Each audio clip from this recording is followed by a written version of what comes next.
خداوند متعال عطا کرے گا.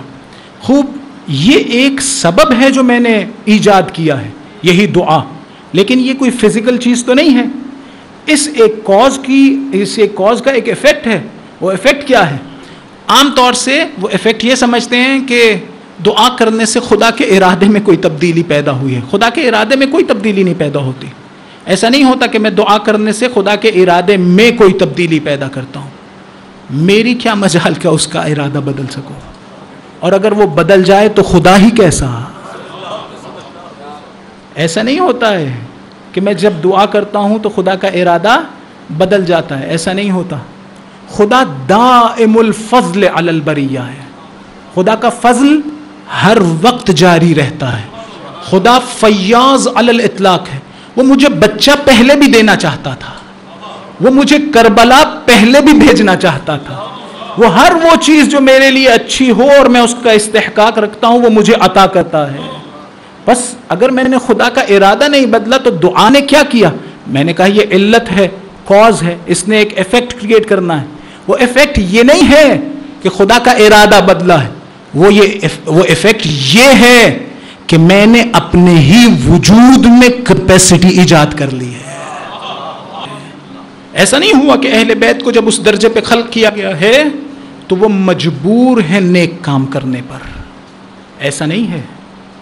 کسی نے ایسا نہیں کہا آج تک کہ انہیں اختیار نہیں ہے نیک کام کرنے یا برے کام کرنے کا. ایسی کوئی بات نہیں ہے. وہ اس درجے پر فائز ہونے کے باوجود اپنے اختیار سے پروردگار کی اطاعت کرتے ہیں، نہ مجبور ہو کے. اگر مجبور ہو کے اطاعت کرے تو کون سا کمال ہے.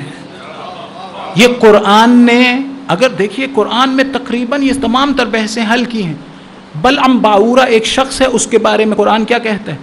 وَاتْلُ عَلَيْهِمْ نَبَأَ الَّذِي آتَيْنَاهُ آيَاتِنَا فَانْسَلَخَ مِنْهَا. ان لوگوں کو بتاؤ اس شخص کا جس کو ہم نے اپنی نشانیاں دی تھی. کسی کو نشانیاں دینے کا مطلب کیا ہے؟ یعنی اسے علم حضوری دیا تھا اور خاص مراتب عطا کیے تھے. پھر اس نے کیا کیا؟ اپنی مرضی سے فَانْسَلَخَ مِنْهَا، ان صفات کے مطابق عمل نہیں کیا، ان صفات سے انسلاخ پیدا کر لیا، جدا ہو گیا. تو پھر کیا ہوا؟ فَأَتْبَعَهُ الشَّيْطَانُ، اس کے ساتھ شیطان جڑ گیا. اور پھر کیا ہوا؟ وہ اغوا شدہ لوگوں میں سے ہو گیا. قرآن نے آگے بڑھ کے کہا اس کی مثال کتے جیسی ہے. یعنی اگر کسی کو خدا عطا کرے اور پھر وہ اس کے مطابق عمل نہ کرے، برعکس عمل کرے، تو خدا نے کہا اس کی مثال کتے جیسی ہے. اہل بیت کو بھی تمام تر فضائل دینے کے بعد انہیں مجبور نہیں بنایا ہے کہ اب آپ نے حتماً کربلا میں جانا ہی ہے. یہ کہا ہے کہ حسین ہم چاہتے ہیں تم دین کو بچا لو، مرضی پھر تمہاری ہی ہے، بچانا چاہو تو جاؤ بچا لو. مجبور نہیں کیا ہے. مجبور کریں تو کون سی فضیلت باقی رہ جائے گی. میں معذرت چاہتا ہوں اپنے ماتمی بھائیوں سے، توجہ میں نہیں رہا اور بہرحال اس طرح سے زیادہ وقت گزار دیا میں نے. واقعاً معذرت خواہ ہوں اور عذرخواہی میں کرتا ہوں. خوب ذکر کرنا چاہتا ہوں ذکر مصیبت حضرت حبیب ابن مظاہر کا.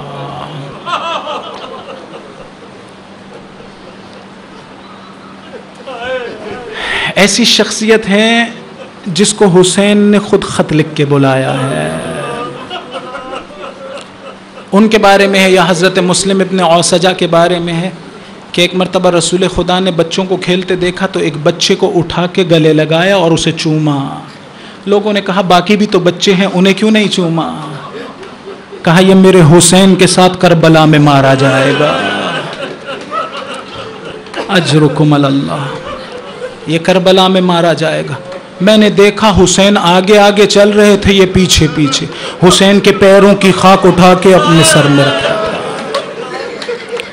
اجرکم اللہ. خط لکھ کے بلایا، حبیب آنا ہو تو جلدی آنا. کوفے میں جاسوس موجود تھے، سب نے حبیب کے گھر کے قریب آئے. کیا ماجرا ہے؟ کہا خط آیا ہے. حبیب تمہاری کیا رائے ہے؟ قبیلے والوں نے پوچھا. کہا بوڑھا ہو گیا ہوں، نہیں جا سکتا ہوں. تقیہ کیا،